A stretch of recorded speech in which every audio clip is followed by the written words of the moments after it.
My guest on this podcast is Aston Haslam. Based in Manchester, we talk about the journey of buying 50 HMOs in 1 year and giving 100 of those rooms to a social housing provider with a contract worth 10 million, and then the provider goes bust. So the recovery from that, trying to build the business back up and finding £10 million of other people's money to continue to build and grow the business. So we share the journey, the highs and lows. So let's jump straight into the podcast. Aston, you've been quietly building a supported living business and finding over 100 rooms that you've acquired, hand them over to the providers, signed contracts with over £10 million due to you, and then the provider's gone bust. Oh, and you got at least 300 grand immediately. Sounds very, very painful. Just talk me through what happened there and how that came about. Yeah, it's a crazy story, to be honest. I think a lot of people see social housing as a very easy way to lease to a provider and get guaranteed rent and all of that sort of stuff. But like behind the scenes, especially for the provider, there's so much work that goes on. So if somebody takes a property off you and signs a 7-year lease or a 20-year lease or whatever that is, what then happens is they are contracted to pay you that rent every single month on the whatever day the lease is signed. Behind the scenes, the provider has to tenant that property. They have to claim housing benefit, and then they have to actually be in payment from the council. So there's probably a gap of always between 3 and 6 months where the provider's like negative cash flow because they are always paying you. They're cash flowing it themselves. So they're cash flowing it themselves. And a lot of the ways they'll do this is they'll take capitalization up front. So they might take 12 months rent as like a payment, which helps them cash flow. And within that is maintenance costs for the next, for the lease period, which helps them out. But in our situation, what happened is out of 106 rooms, I think it was, they had 7 tenants in.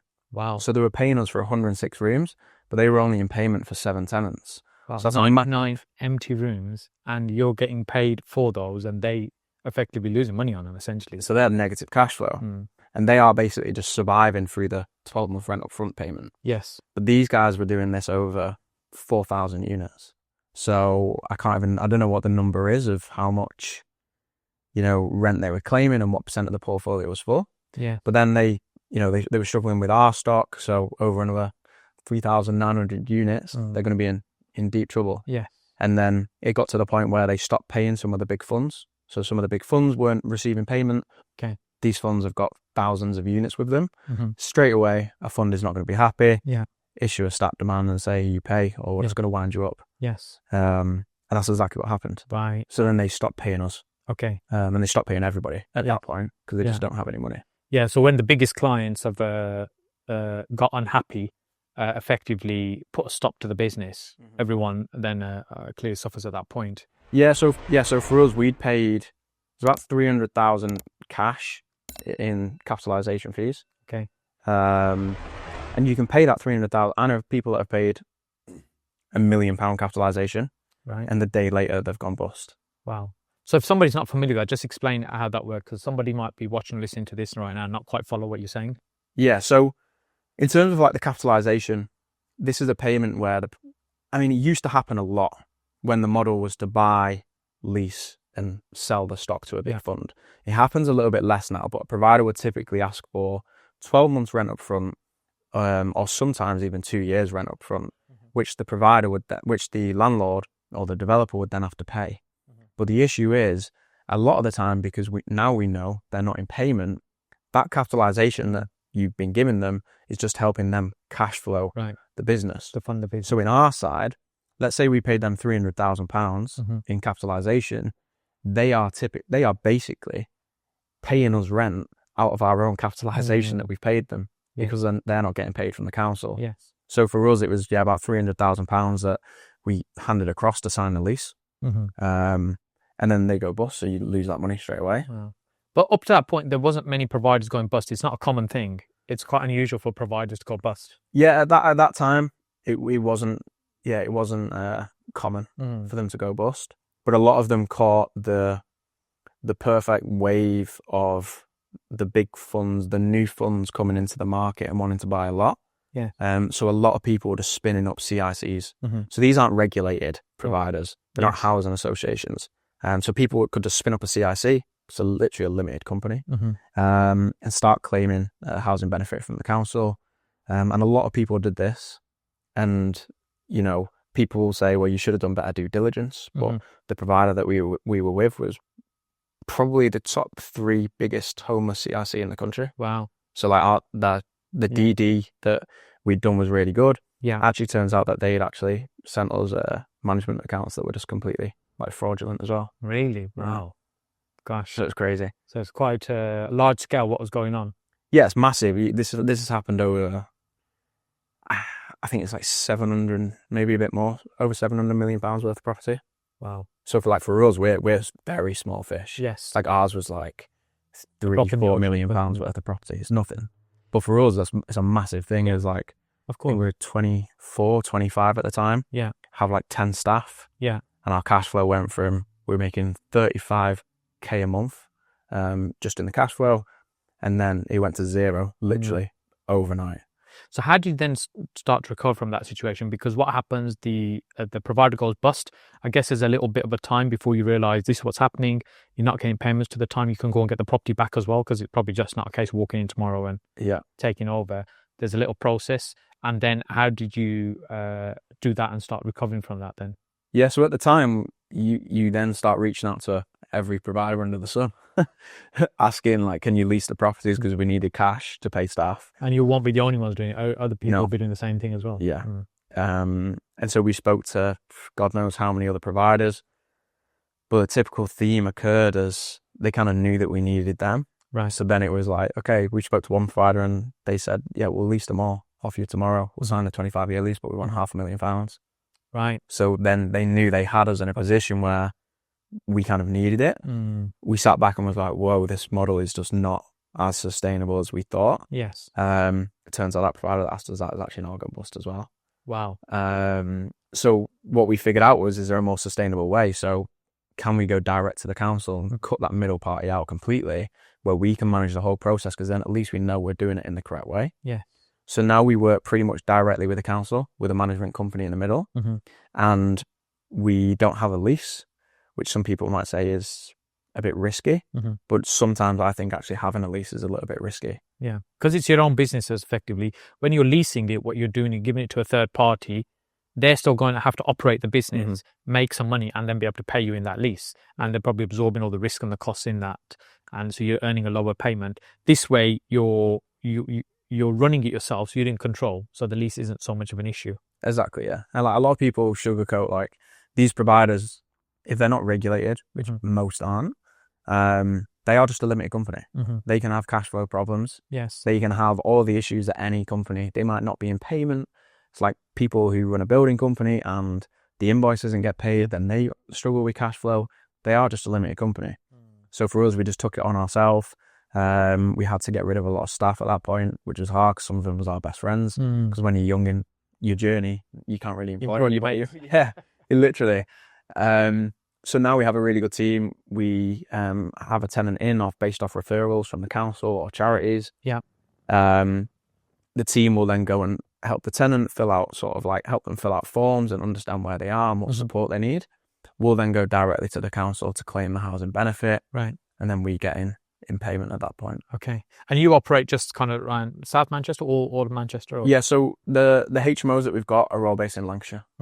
So yeah. So we'll come back to in a moment how you're 27 now? 27, yeah. 27, how you've built up millions of pounds of property with very little, using none of your own money as well. We'll kind of unpack that in a few moments. But take us right back in terms of how did you get started in property? Yeah, it was an interesting one. I went to school with my business partner, Adam. Okay. And Adam and Alex are twin brothers. They went to a £1 crash course. Yeah. And sort of was just, well, you can actually get into property and you don't have to be super rich. Yeah. And I remember Adam ringing me during COVID when everyone was sat in the gardens because of the sun was out and saying that he's thinking of doing property. And so I watched a few videos and then it kind of just went from there. But the very start of the journey was just deal sourcing. Okay. But we were very niche down. We weren't sourcing anything other than supported living HMOs. Right. Which was then kind of like the perfect segue into why we built the portfolio we built. Because all we sourced was, and all we knew was supported living HMOs. Yeah. So all we knew was providers, HMO conversions, Yeah. the regs, the local council were doing it in the same area. So it was a very easy segue to just build the portfolio with what we already knew. The Impact Network is a monthly event that we hold at our Birmingham office. Brilliant event. Mind-blowing. The idea being to help accelerated growth for property and business entrepreneurs. We got like-minded people together to learn and network from each other, and also some fantastic speakers. Like, for example, we've had sessions today on scaling and growing your business, having the right teams around you, how to create a passive house in terms of investment, and also using AI to create content. This is not AI, this is a real me. I look forward to seeing you at the next event. Yes. So essentially, just to explain that a little bit further, what you are doing, we're finding regular kind of small family homes, getting them, purchasing them, converting them into purchasing them, or Yeah. At the start, it was sourcing. So sourcing. the investor would. And you do the work for them as well, or just find the property? Do all of the work. So you'd find the property for them, they'd purchase it, you'd do all the conversion work for them, set it up with the provider, and just charge a fee for that. A source fee and a project management fee. Okay. So at the time, I think it was probably like $3,500 Right. source fee, and then we sort of charged 10% of the refurb cost. Okay. And then that's what you did for a period of time. You understood the business, and then it was the case you started buying for yourself. Yeah, exactly. We just figured out that it's a good model. We weren't going to get rich off sourcing. And I think we were kind of very early on, instead of building like a side hustle, we very much wanted it to be like a fully fledged business. Okay. So for us, we realized that, I mean, Adam was out of work doing all of the sourcing at this point. Me and Alex were still in 9-to-5 jobs. Right. So we were thinking, for us to get out of work, we're going to have to sell a lot of deals every month. Yeah. There's a lot of pressure. So we then figured out that, well, if we can actually just buy stock ourselves and flip it on and make 30 grand, and we can do X amount in a year, the way we looked at it was, if we flipped 3 houses a year and made 30 grand, we each would have 30 grand. Yes. And we're out of work. Yeah. Like, we weren't earning good money at the time in a 9-to-5. So that's what we did. We just went out and raised some money, and the first bit of money was my dad refinanced family house. Okay. Gave us 120 grand, and we bought 2 Mears units in Middlesbrough. Okay. And bought them, refurbed them into 4-bed HMOs. There was a Mears lease that was put on it, so a 5-year lease. And then we just took that over to somebody in Hong Kong, and they bought both units, paid my dad back, and then we had our little pot of money there at that point. I think we made 25 on each one of them. Okay. And that was the first time that's when we then left work. Yes. So then you'd kind of proven the model. Okay, we can get this to work. Yeah. Because you've been doing it already. Now it's a case, can we do this for ourselves, sell them on and make a profit? Okay. And then you went on to do quite a few in a short period of time. Yeah. So we had a friend of Adam's. He was doing serviced accommodation management. Okay. And his friend had just sold his business for 46 million. Right. Mid-30s, and he just wanted to put it into property because he just made more money than he could probably ever think of. But the person who was doing Airbnb management just couldn't source him a deal because it wasn't what he did. His expertise, yeah. So we then just referred that client to Adam, and then we just sourced him 2 standard buy-to-lets because they just came across our desk. Yeah. At this point, he's called Dave. He said, well, how can we do more of this? And can we build a portfolio together? And we was like, well, yeah, of course. So he bought into the business. Okay. Which is crazy because the business was not worth anything. Yeah. It has no value to it. Yeah. But he bought into the business for over 6 figures. And the way we worked that number out was just quite weird, actually. We just figured out what salary do we want for the year, and can we just have a 12-month run at it? Yeah. And that was just what we came up and agreed. Yes. And the aim was for him to fund us buying a house a month for 12 months. And that was just going to be over £1 million. And then I think in the first month, I think we had 5 in legals. Okay. So we ended up pretty much doing about 5 a month. Right. For 12 months. Okay. So there's only over 50 HMOs in a year. Yeah. And that's essentially how you funded them. So somebody there that had the money kind of tested you a little bit with a couple of deals. Okay, this seems interesting. Saw that, you had some skills and stuff. Bought into the business as you said, it probably wasn't worth that, but he was probably looking beyond that. He could see that actually we can build this into something. And that's what got you started. So was it a case just replicate cookie cutter every time, or? Every single time. The same house, pretty much the same floor plan. Mm-hmm. We had 3 build teams, obviously not employed. Yeah. At the start, we had people employed and figured out that just wasn't for us. Yeah. So we had 3 build teams that literally just worked for us. Right. And we had Adam and Alex's dad, who's our project manager. Okay. So he would go to the viewings. He would design the floor plan. He'd build a full schedule of works in the office. Mm-hmm. He'd give it to the builder. The builder would quote. But the quotes were basically all the same. Right. Because it was just like the same Same house. kind of like, yes. Builder went out, didn't see him for typically you're talking like 12 to 16 weeks. Okay. At that point. Hand the keys, ring the provider, there's the house. Yes. And it just worked like that. And some of these you would then flip back on, or? Yeah, so we sold about half of them. Okay. So we sold 24 overseas, Hong Kong, UAE. Yes. Even people down in London, right? High net worths down in London would just buy this, and they buy it as like a commercial product. So they're buying the income because you already got it up and running. It's paying a certain amount of money based on a lease from a large provider. Yeah. And they're just buying the income. They're parking the cash and getting an income out of it. Exactly. Okay. One thing like we're super proud of, we've always been like relationships over profit, like always. And that's what's really helped us. Even the first deal that we sourced, we lost 10 grand on, which we couldn't afford to do at that time. Like we were literally just funding that out of like credit cards because we quoted 25 grand for the refurb, ended up being 35. Right. But we didn't want to ruin the relationship with the investor, so we stomached it. The same thing happened with these deals that we'd sold overseas. A year later, the provider's gone bust. We literally released them all with different providers. Yes. We didn't charge them anything. Yeah, you didn't have to step in to help, but the relationship is important. So I thought, actually, what can we do to help on places with other providers? And we placed every single one of them before we thought about any of ours. Yeah. So you built this business not using bank finance, and so there's no kind of bank finance, it's all private money. So what got you thinking about actually we need to use other people's money, and how much have you raised? Because it's quite a sizable amount of money you've raised. Yeah, so we raised about £10 million. Okay. It's creeping close to 11 now. Yeah. As we're doing some more deals recently. I think very early on we realised that, we had no money. Like I was in my overdraft, like coming out of university, and we weren't getting paid good salaries in our jobs. Realised that we needed money. And also, a lot of people think of raising money as you're doing something completely different. So, like a new strategy, you're not reinventing the wheel. Like people raise money all the time. Yeah. There's billions and billions and billions. Blackstone have like a ridiculous real estate portfolio. And to do that, they've raised like hundreds of millions. Yeah. Billions, if not billions. trillion or something. I think the portfolio is 550 billion. I think they've raised 300 and something billion. Yeah. Which is insane. And they're raising that money off me. Yeah, they're getting good at what they do. They've got the property, they've got the model. Now, in this case, they just want the money flowing in. It's attracting the money for that type of investment.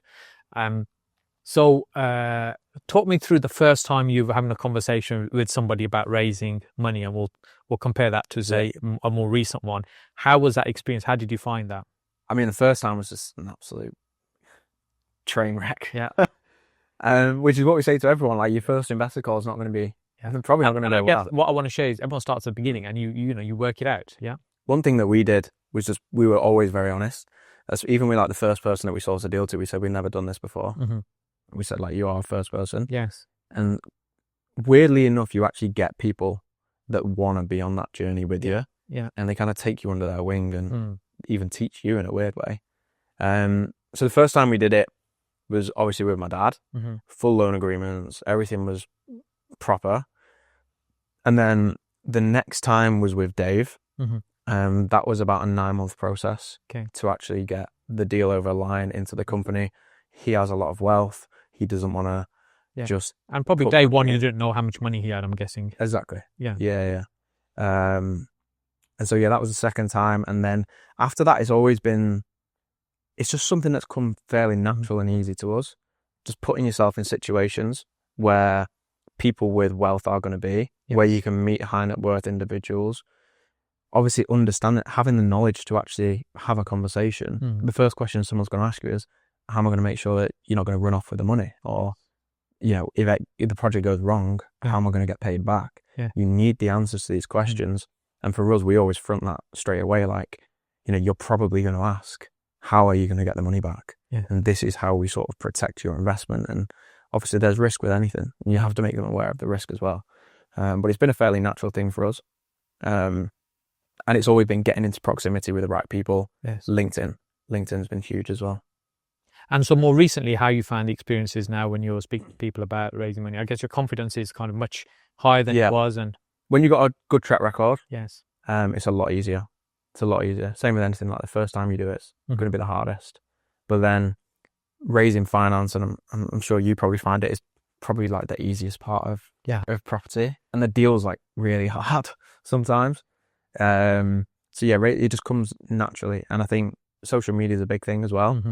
Just making people aware and documenting the journey so they can see the good things and the bad things. I share a lot of the bad things, and that actually gets me more people come to me than sharing the good things. Yeah, you're being transparent rather than filtering the lifestyle that many people see online as well. Not really everything else goes on behind the scenes. Yeah, exactly. Like some of the best pieces of content I've ever done is when I've been stood in a house when there's been a massive leak and we're in deep trouble because we can't get an insurance claim on it because we can't prove the heating and stuff like that. They've been like some of the best videos where I've got the most amount of traction and the most amount of people that reach out and say, oh, what is it you do? Can we have a conversation? And the biggest thing is just attracting investors rather than trying to find them. Obviously, we do outreach, but that outreach isn't, can I have money? There's compliance. You can't be doing stuff like that. You have to make sure you do it properly.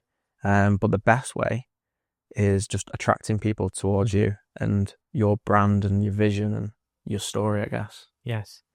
And you've built quite a sizable business in a short space of time, still quite young as well.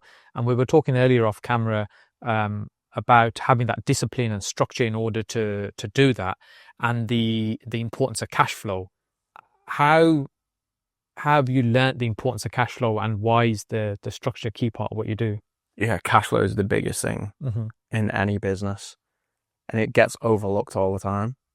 A lot of people come into property and think they can just buy an asset, rent it out, and when they got a certain number, they can just sit there and live off them. But I think I posted on LinkedIn this morning that things always happen. Like, you can't just live off the cash flow and go live on a beach because things need managing. Issues happen, regulations change, so you have to be very active. So what I always say to people is build a cash flow business alongside your property business. Property in general as an industry has been something where the rich people store money. It's a wealth store. But in the last, especially 5 years for all the Instagram influencers who do property, it's become you can make quick cash, and that's just not the case. So building a cash flow business alongside it, for us, we got smacked in the face when the provider went bust because we had no other cash flow other than the portfolio. Massive mistake. So what we've done now is we build cash flow businesses. We have a software business, which isn't a cash flow business, but it will allow us to make money in the future. Which like an investment you're doing separately. Exactly. But anything like deal sourcing, an investment agency, if you are really good at marketing, don't start deal sourcing, start a marketing agency. And the money you make, then invest that into property.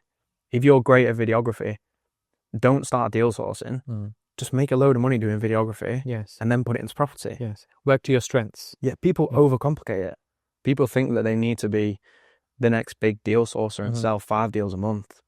But if you're a 9-to-5 job, you can't be a deal sourcer. Like, you're just going to get smoked by absolutely everybody else that's doing it. And it's a very competitive market, especially the last few years, more and more people have been doing it. I remember when we first started 19, 20 years ago, at the time, I was finding deals for people, but the market conditions were really different. We'd kind of just gone through a crash at that time, and I really got going. And the deals were just everywhere. The problem was trying to find the investors to buy them because everyone was scared the market's still crashing. Nobody wanted to buy anything. And then through the last 19 odd years, I've seen the market kind of constantly shift. There's periods where you can buy really good deals, but it's harder to sell them. There's times where, you can sell them, but it's harder to find. So it's just moving, adapting with the markets and market changes as well. Yeah, 100%. We see that a lot, especially in the social space, because obviously a lot of the main buyers are big funds. soon as the interest rates change, they raise money at a certain figure. They can't be buying at that figure anymore. Yeah. It's the same with like different markets. So like when you look at Hong Kong, for example, soon as there's a slight shift in interest rates, they all exit the market very, very quickly. They just don't want anything to do with UK property. Yes. As soon as they start to come down, they're the quickest people to come back into the market.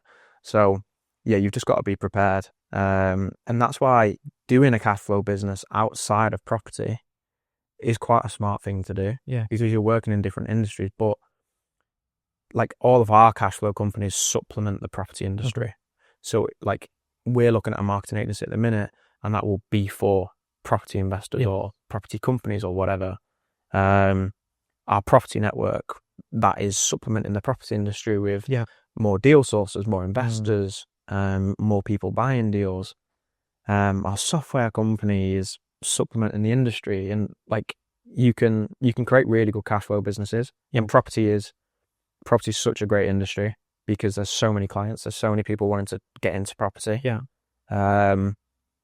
And there's two simple things in property: is deals and investors. And it's quite an easy thing to sort of like target because you've got loads of clients. Yes. And as you've built business, like earlier we were talking about, as you got those properties back, many of them were vacant, but they weren't all ready to go. Some of them were in poor condition as well because they've been neglected as well. So it's finding the money to, okay, how do we rectify these? How do we deal with the cash flow gap whilst we try and get somebody else in there? And many people don't think about the risks that might be associated with doing something like that.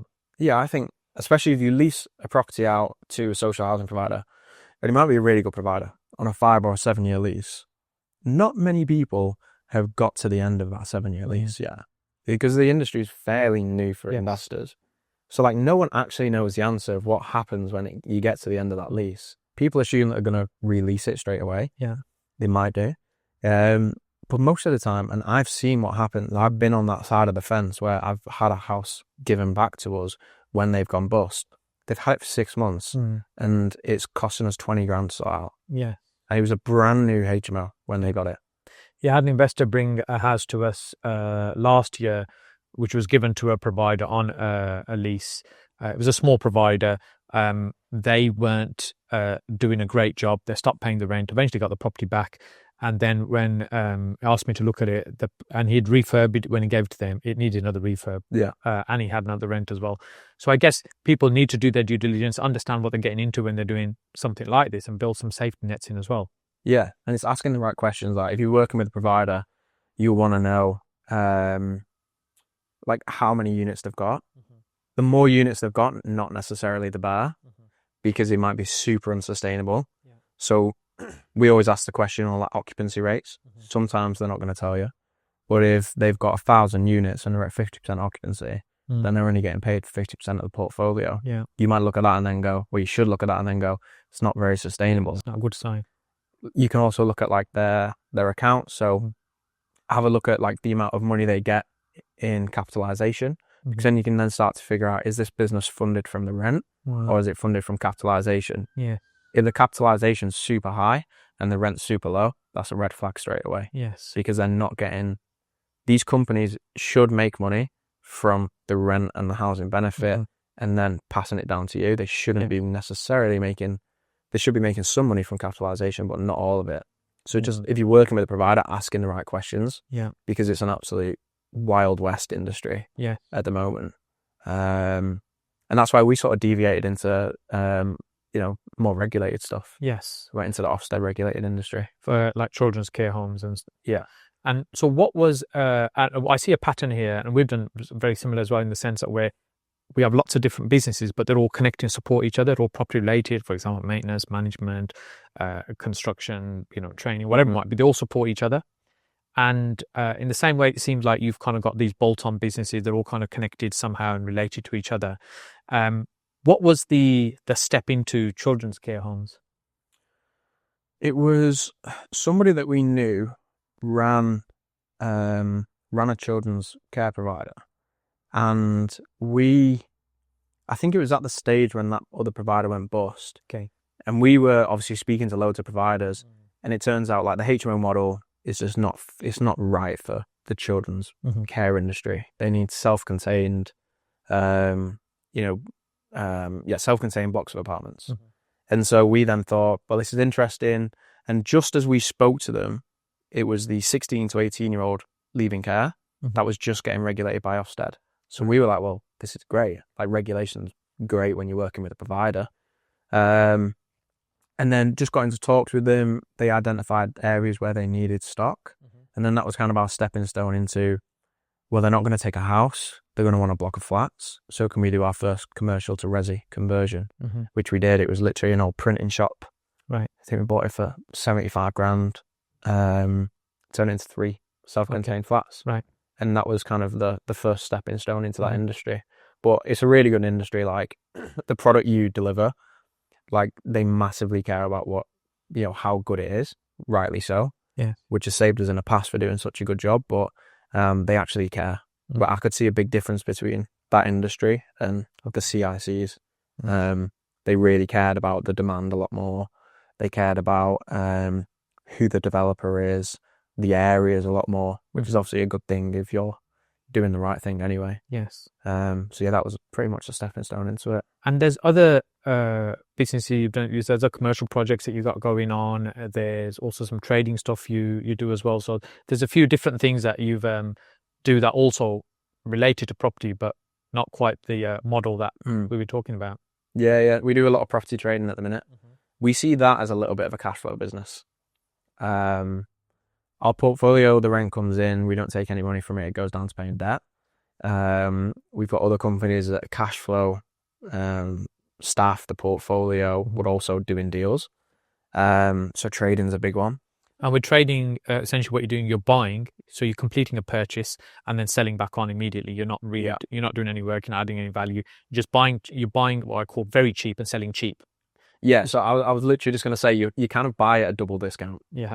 So like, you're trying to buy someone will buy it off you at 15, 20% below market value. So you want to be buying it at 25, 30% below market value. So then there's still a margin for a developer to go in there. So yeah, we'll buy stuff really cheap. It's a volume game. You need to put a lot of offers in. It will get to a stage where we'll have to start running ads. We work with companies that help supply us with deals. I'll give you some numbers. We had one in Morecambe. We bought for 106,000. We completed within 3 days of seeing the deal. So never seen it, just knew the numbers was good. And then we sold it, I think, 8 weeks later for 130. Okay. So it's 24k in that, minus investor interest, because we always use investor finance. But we had it for 8 weeks. Yeah. So like, it's a couple grand. Yes. Minus legal fees on the back end. And then we obviously split it between me, Adam, Alex, and then Josh was in that deal as well, one of our friends. But they got valued on the bridge at 150. Okay. So the person who bought it at 130 still has meat on the bone. Yeah. And they were they bought it on a bridge, and then I think they've just refinanced it. Yeah. And question sometimes comes up in trading is the case of, well, why didn't you just do it up yourself and sell it? Yeah. We'll let you answer. It's speed. Yeah. It's like the money in and out, and you made a profit, rather than, okay, I've got my money now tied up for maybe 6, 8, 9 months. Within 2 months, you're in and out of that and you made a profit. Yeah. If somebody else is still going to make a profit, but they're going to take much longer to do that, and they've got to do all the work, and the aggro goes through that as well. Yeah. Let's say I make like 15, 20% return on investment on that deal. It's like, that's 8 weeks. Yeah. That's like 10% a month. Exactly. Yeah. So like, if I was to tie cash up for 6 months to make a little bit more, or probably not even more, because the investor interest is then stacking up at that point. You've got your finance. I can be making 100% return on cash within a year, like fairly easily, by doing 5 to 10 trade deals. So it's just the speed of getting in and getting out. Yes. And with these, also it's a case of there's different people have different models. So the person you've sold to, their model is they want to build it out, finish, renovate it, whatever it might be. And you're kind of just, as you said, buying very cheap and selling cheap, and still making a margin on that as well. Yeah, for us, it's just a cash flow business, because it is so quick. Even though it's buying and selling property, it's still kind of like cash flow. Yes. Like, we did one in County Durham. We bought it for, I think we're all in at 29 with legal fees. And we just sold it last week for 35. Okay. So you might go, well, yeah, but you've only made 6 grand. Mm. Like, that's a lot of work for 6 grand. Well, we got sent the deal and we completed the next day. Mm-hmm. So that's one day. Yeah. We didn't do anything. We just sent it to somebody Yes. who's then gone and sold it. And it's kind of like, if you put 29 grand in a bank and 6 weeks later you get 35 back, would you do it? Yeah. The answer is yeah. And so like we use it as kind of a cash flow business as well. And they're fairly low risk in the sense that you're because you're buying at such a low price that you can generally get out of it without, you're not going to lose money. It's unlikely to lose money unless you make a mistake, which can happen, but it's generally your risk is quite low on something like that. Worst case scenario, you can build it out. Yes. Yeah. And there's loads of exit options. So we talk about, there's a number of partners in the business, and I know, speaking to you off camera, that the team does different things. You have your own space within the business in terms of your roles. So if someone's thinking about building a business with partners, what advice would you give them in terms of who to look for and who should do what in a business like this? Yeah, definitely not someone who's exactly the same as you. Yeah. If everyone in my business was like me, we would have been bankrupt by now. We would have bought every deal under the sun. Like, it would not have gone well. So like, getting people that are the complete opposite to you. So Alex, for example, my business partner, he has a tax background. He's very analytical. If there's any numbers that need to get done, he will do them. If there's contracts, he will do them. Stick me in front of a contract, it's just not going to work. Like, it's just not the way my brain works. Adam is perfectly sat in the middle. Accountancy background. He can do the numbers, but he's also like the outgoing type as well. Yeah. So he can do the front end. But I think surrounding yourself with people, whether it's someone in your business, I mean, if you're doing a joint venture, for example, you need to have the same goals throughout your life, because if you're holding property with a joint venture partner and you want to hold this HMO for 10 years, but after year 2, your joint venture partner sits there and goes, oh, actually, I want to sell now because I'm just getting divorced or something. Like, that's not an ideal situation. Yeah. So someone who's at the same sort of stage of life, people that are different than you is obviously a good thing, because you bring different things to the table. And then surrounding yourself with people that are just much better than you. So like some of the people in our business, obviously Dave, our investor, very successful. He's older than us. He can bring a lot of wisdom in terms of our structure. We have board meetings every month. It's literally like a 12-hour day, full board pack. We pay a fractional FD 3 days a month to make that board pack, to go through all of the finances, all of the projections.